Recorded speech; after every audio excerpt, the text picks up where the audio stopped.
আজকে যে গল্পটা পড়ে শোনাবো সেইটির নাম হচ্ছে লবণ ব্যবসায়ী ও তার গাধা। এক লবণ ব্যবসায়ীর একটা গাধা ছিল। রোজ সকালে গাধার পিঠে লবণের বস্তা চাপিয়ে সে গ্রামের বাজারে যেত। সারাদিন বেচাকেনা করে সন্ধ্যায় সে ঘরে ফিরে আসত।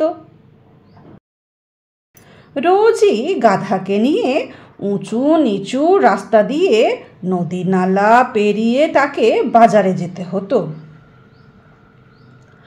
বোঝা পিঠে নিয়ে যেতে গাধার খুবই কষ্ট হতো। ওফ, এই লবণ ব্যবসায়ীটা রোজ আমার পিঠে এত ভার চাপিয়ে দেয় না, আমি হাঁটতেই পারি না। কত যে কষ্ট হয় আমার হাঁটতে। ঢ্যাঁচু ঢ্যাঁচু ঢ্যাঁচু, আর পারি না বাপু এত বোঝা বইতে। ঢ্যাঁচু ঢ্যাঁচু। একদিন সকালে অসাবধানে চলতে গিয়ে হোঁচট খেয়ে গাধা নদীর জলে পড়ে গেল।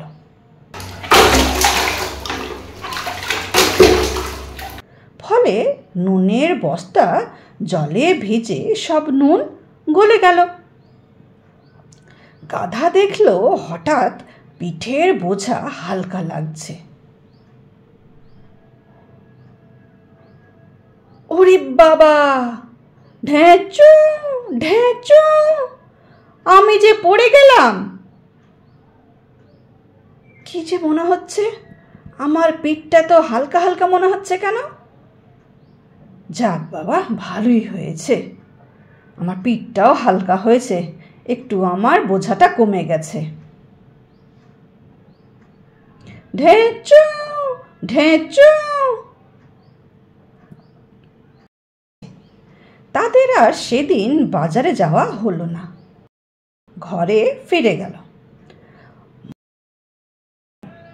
মালিক তো সেদিনকে খুবই রাগ করল, কিন্তু সেদিন গাধার কেউ বিশ্রাম হলো। পরের দিন যথাসময় বোঝা সমেত তারা আবার রওনা হলো। এই তো নদী চলে এসছে, এবার এটা পার করতে গিয়ে আমি আবার নামবো, আবার পড়বো এটাতে, তাহলে আমার বোঝাটা আবার একটু কমে যাবে।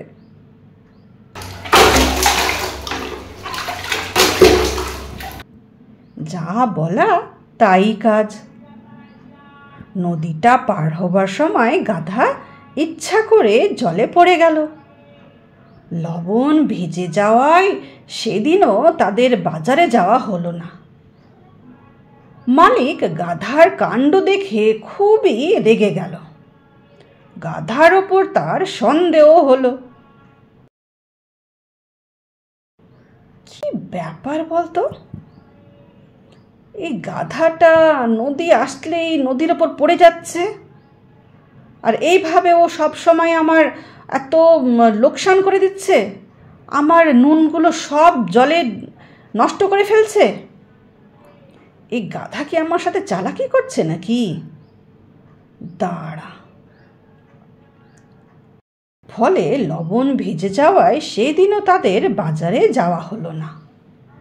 মালিক গাধার কাণ্ড দেখে খুব রেগে গেল। গাধার ওপর তার সন্দেহ হলো। তাকে কয়েক ঘা বেত মেরে সে মনে মনে বলল,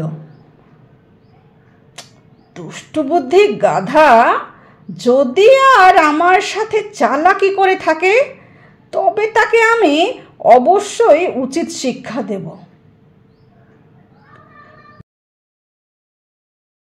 এবার মালিক করলো কি জানো? মালিক পরের দিন গাধার পিঠে তুলোর বস্তা বেঁধে দিল। গাধা কিছুই বুঝতে পারল না এটা তুলো না লবণ। সে যথারীতি নদী পার হবার সময় আবার পড়ে গেল। ফলে সব তুলো নদীর জলে ভেসে গেল। এবং বোঝা 2 গুণ ভারী হয়ে গেল। ঢেঁচু ঢেঁচু, আমার জলে পড়ে যাবার পর আমার বোঝাটা আরো ভারী কেন হয়ে গেল? ঢেঁচু ঢেঁচু, এটা নিয়ে তো আমি উঠতে পারছি না। ওরে বাবারে, কি ভারী হয়ে গেছে। ঢেঁচু ঢেঁচু, কত কষ্ট হচ্ছে রে। ঢেঁচু ঢেঁচু, মনে হচ্ছে মালিক সব বুঝে ফেলেছে।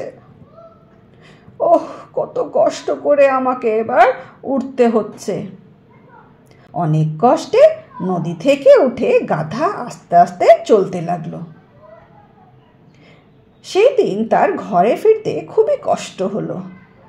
ঢেঁচু ঢেঁচু, না বাবা, আর আমি এরকম বদমাশি করব না, আর করব না বাবা, আর করব না। ঢেঁচু, সে বুঝতে পারলো মালিক তার চালাকি ধরে ফেলেছে। এরপর থেকে সে দুষ্টুমি করা ছেড়ে দিল। খুব সাবধানে নদী পেরিয়ে সে গ্রামের বাজারে যেতে লাগলো। শুনলে তো কত সুন্দর একটা গল্প। এই গল্পটা থেকে আমরা কি শিক্ষা পাই বলো তো? এই গল্পটা থেকে আমরা এটাই শিক্ষা পাই যে চালাকির দ্বারা মহৎ কাজ হয় না।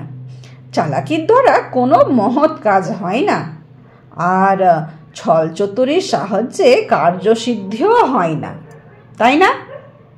গাধা তো সবসময় চালাকি করছিল, কিন্তু সেটা কি হলো? পরে তো চালাকিটা ধরা পড়লো, আর তাকে তো বেত খেতেও হলো, আবার পরে আরও বোঝা বাড়িয়ে দিল, মানে ওই তুলোর বোঝাটা ভারী হয়ে গেল।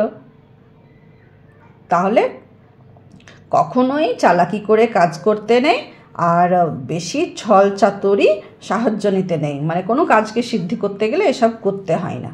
ঠিক আছে?